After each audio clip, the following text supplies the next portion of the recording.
તેમણે 400 વર્ષ પહેલા બારી બહુચરા અને માં કાલી માતાની સ્થાપના કરેલી હતી।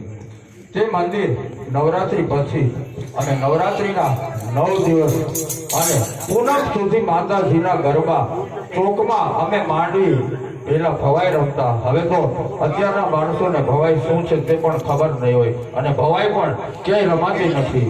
તો અમે 15 દિવસ સુધી માતાજીના પૌરાણિક ગરબા ગાયા અને પછી રવિવારે માં વરસાદનું આયોજન કર્યું અને રવિવારે રાત્રે 11:30 ની આસપાસ માતાજીને વાજતે ગાજતે ચોકમાંથી પાછા મઠમાં અમે પધરાવ્યા અને રાત્રે 1 વાગ્યા સુધી અમે રાસ ગરબા રમ્યા।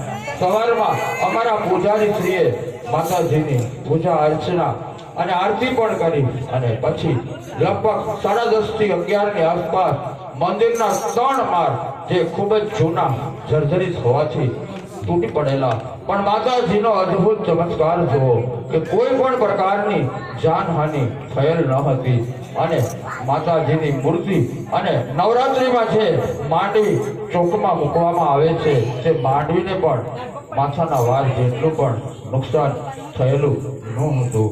તો હવે અમારે આ મંદિરનો જીર્ણોદ્ધાર કરવાનો છે। તો કોઈ પણ ભાવિક ભક્તજનોને ભાવથી લાગણી થાય તો ફૂલ નહીં તો ફૂલની પાકડી અમારા મંડળને અર્પણ કરશો તો અમે તે મંદિરના જીર્ણોદ્ધારમાં ઉપયોગમાં લેશું। તમે નાણાંથી મદદ ન કરી શકો તો તમે રેતી, કપચી, સિમેન્ટ, ઈંટું અને લોખંડના સળિયા પણ આપી અને તમારું યોગદાન આપી શકો છો।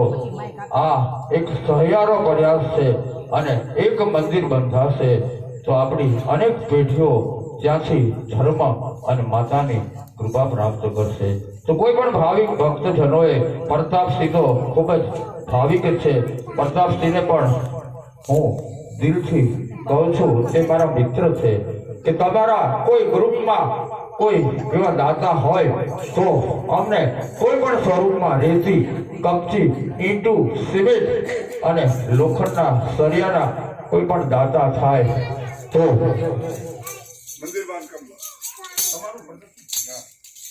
પ્રતાપસિંહ તરફથી 500 રૂપિયા અમારા મંદિરના જીર્ણોદ્ધારમાં આપવામાં આવે છે।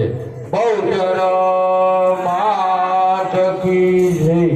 તો પ્રતાપસિંહ તમે તમારા ગ્રુપમાં કોઈને વાત કરજો, તમારું ગ્રુપ બહુ જ મોટું ને સારું છે।